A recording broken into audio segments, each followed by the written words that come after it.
Hi friends, welcome back to my channel Hamida kitchen with village food. আজ আমি শামুকের এক সুস্বাদু রেসিপি নিয়ে হাজির হলাম। আপনারা স্কিপ করবেন না, পুরো ভিডিওটি দেখবেন। আশা করছি আপনাদের এই ভিডিওটি অনেক ভালো লাগবে। চ্যানেলে নতুন হলে চ্যানেলটা সাবস্ক্রাইব করার অনুরোধ রইল। পাশে থাকা বেল বাটন অন করে রাখবেন পরবর্তী ভিডিও নোটিফিকেশন পাওয়ার জন্য। চলো যাই বন্ধুরা, এবার আমি শামুকগুলো ভালোভাবে ধুয়ে নেব। আজ আমি শামুকের পুরো নিয়ম, কেমনভাবে এই রেসিপিটা তৈরি করতে হয়, সব কিছু আজ আমি পুরো পদ্ধতিটা আপনাদের দেখিয়ে দেবো। বন্ধুরা, আমি শামুক ধুয়ে নিয়েছি। এবার উনুনে এসেছি, উনুনে ধরিয়ে দিয়ে কড়া বসিয়ে দিয়েছি। এবার আমি জল দিয়ে দেবো। বন্ধুরা, আমি যেমনভাবে এই ভিডিওটা তৈরি করছি, এই রেসিপিটা তৈরি করছি এইভাবে, পুরো ভিডিওটি দেখে রেসিপিটা স্টেপ বাই স্টেপ এই নিয়মে আপনারা বানিয়ে খেয়ে দেখুন। আর আপনাদের কারোর যদি কোনো পুরনো রোগ থাকে, এগুলো রোগের পক্ষে খুব ভালো। এগুলো হয়তো আপনারা ভাবছেন হাঁসে খায় তার জন্য কী আছে, এগুলো মানুষও খায়। এগুলো খেতে খুব সুন্দর হয়। রেস্টুরেন্টের খাবারের কাছে হার মেনে যায় শামুকের মাংসের কাছে। তাই বন্ধুরা, আপনাদের অনুরোধ রইল এইভাবে আপনারা বানিয়ে খেয়ে দেখুন। আমি এইভাবে সব কিছু করে নিয়েছি, সিদ্ধ করে নিয়েছি। আপনারা বলেন এমনি কাঁচা বেলাও ভেঙে ছাড়িয়ে নিতে পারেন। আমার শামুক ধোয়া হয়ে গেছে, সিদ্ধ শামুক। এবার আমি মাংসগুলো ছাড়িয়ে নেব। মাংসগুলো এইভাবে আমি ছাড়িয়ে নেব। একটা কাঠি নিয়েছি, নিয়ে আমি মাংসগুলো ছাড়িয়ে নিয়েছি। আমার মাংসগুলো ছাড়ানো রেডি হয়ে গেছে। এবার আমি জল দিয়ে ভালোভাবে মাংসগুলো ধুয়ে নেব। বন্ধুরা, এই মাংসতে ছাড়ানো মাংসের ওপর লবণ দিয়ে ভালো করে ধুয়ে নেবেন, কারণ এর হড়হড়ে ভাবটা কেটে যাবে। আমি কিছুটা লবণ দিয়ে দিয়েছি, নিয়ে এবার ভালোভাবে আমি 2-10 বার ধুয়ে নেব। আমার শামুকের মাংসটা রেডি হয়ে গেছে ধোয়া। এবার আমি কিছুটা মশলা কেটে নেব। আমি এক টুকরো আদা নিয়েছি, 3টে পেঁয়াজ নিয়েছি। পেঁয়াজগুলো আমি ছিলে নেব।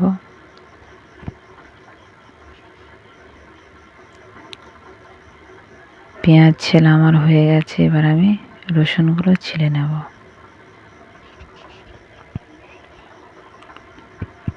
আমার রসুনগুলো ছেলা হয়ে গেছে। এবার আমি আদা, রসুন, পেঁয়াজ সব কিছু আমি ধুয়ে নেব ভালোভাবে। যে থালাতে রাখবো সেই থালাটাও আমি ধুয়ে নিয়েছি।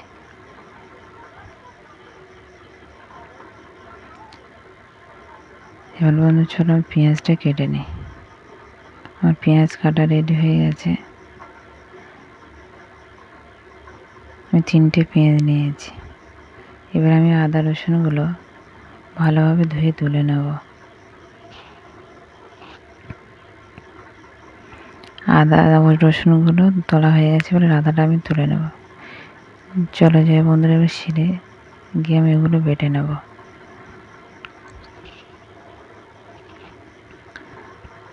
আদা রসুন আমি একসঙ্গে বেটে নেব। আমার আদা রসুন বাটা হয়ে গেছে, আমি এবার তুলে নেব।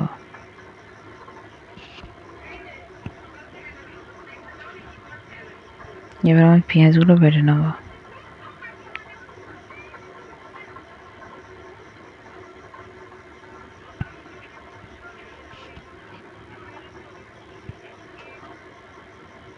আমার পেঁয়াজ বাটা হয়ে গেছে। এবার আমি শিলটা ধুয়ে নেব। শিলটা হয়ে গেছে। চলে যাই বন্ধুরা, এবার উনুন ছাড়ে আমি শামুকের মাংস থেকে 1/2 টেবিল চামচ লবণ দিয়েছি, 1/2 টেবিল চামচ লঙ্কার গুঁড়ো, 1/2 টেবিল চামচ হলুদের গুঁড়ো দিয়ে আমি এটা ভালোভাবে ম্যারিনেট করে রেখে দেবো 10 মিনিটের মতো। উনুনে কড়া বসিয়ে দিয়েছি। কিছুটা গুঁড়ো, কিছুটা কুচো করা শুকনো লঙ্কা দিয়েছি, একটা তেজপাতা দিয়েছি, কালো মরিচ দিয়েছি, গোটা ধনে দিয়েছি, গোটা জিরে দিয়েছি, লবঙ্গ 2টো দিয়েছি, এলাচ, দারচিনি, সব রকম মশলা আমি তেলের সঙ্গে দিয়ে দিয়ে এবার ভেজে নেব। এগুলো গোটা মশলা। মশলা ভাজা হয়ে গেছে, এবার আমি পেঁয়াজ বেটে রাখা সেটা এর সঙ্গে অ্যাড করে দিয়ে ভালো করে আমি ভেজে নেব। পেঁয়াজগুলো ভেজে নেওয়া হয়ে গেছে, এবার আমি আদা রসুনটা দিয়ে দিয়েছি। আদা রসুন দিয়ে ভালোভাবে নেড়ে নেব। এর পাতলা পাতলা কেটে রাখা পেঁয়াজটা আমি এর সঙ্গে অ্যাড করে দিলাম। দিয়ে এইভাবে মশলাগুলো ভালোভাবে ভেজে নেব। 1 টেবিল চামচ লবণ দিলাম, দিয়ে মশলা এভাবে নেড়ে চেড়ে নিয়েছি। এবার 1 টেবিল চামচ লঙ্কার গুঁড়ো দিয়ে দিলাম, 1 টেবিল চামচ হলুদের গুঁড়ো দিয়ে দিলাম। দিয়ে এইভাবে আমি সব কিছু নেড়ে চেড়ে নেব, ভেজে নেব।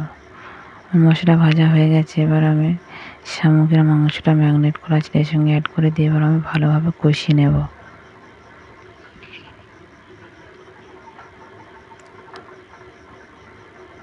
গোলমরিচ এইভাবে আমি গুঁড়ো করা দিয়ে দিয়েছি, কিছুটা জিরে গুঁড়ো দিয়ে দিয়েছি। দিয়ে এইভাবে ভালোভাবে ভেজে নেব। যত ভালোভাবে কষাবে তত এই রেসিপিটা খেতেও খুব সুন্দর হবে, স্বাদও বেড়ে যাবে। আমি সয়া সস কিছুটা দিয়ে দিয়েছি, এই টমেটো সস কিছুটা দিয়ে দেব। দিয়ে আমি ভালোভাবে শামুকের মাংসটা আমি কষিয়ে নেব।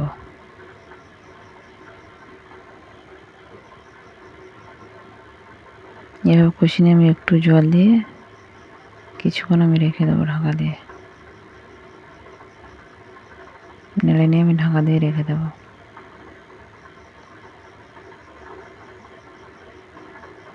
ঢাকা দেওয়া এবার আমি ঢাকা খুলে নিয়ে দেখুন বন্ধুরা, আমার মাংস থেকে বা মশলা থেকে তেল ছেড়ে দিয়েছি। এবার আমি নেড়ে চেড়ে নিয়ে জল পরিমাণ মতো দিয়ে দেবো, দিয়ে আমি ঢেকে দেব।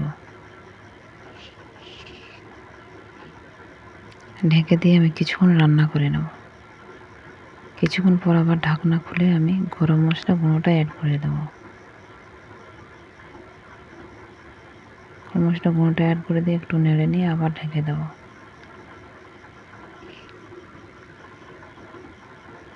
এবার দেখুন বন্ধুরা, আমার শামুকের রেসিপিটা রেডি হয়ে গেছে। কত সুন্দর কালার বা কত সুন্দর দেখতে হয়েছে দেখুন বন্ধুরা। এবার আমি নামিয়ে নিয়েছি, আমি থালাতে ঢেলে নেব। বন্ধুরা, যেমন খেতে সুস্বাদু হয়েছে তেমন দেখতে সুন্দর হয়েছে, তেমন সেন্টও বেরিয়েছে। বন্ধুরা আমার ভিডিওটি ভালো লাগলে আপনারা সাপোর্ট করবেন, পাশে থাকবেন, লাইক কমেন্ট শেয়ার করতে ভুলবেন না। বন্ধুরা আবার দেখা হবে আগের ভিডিওতে।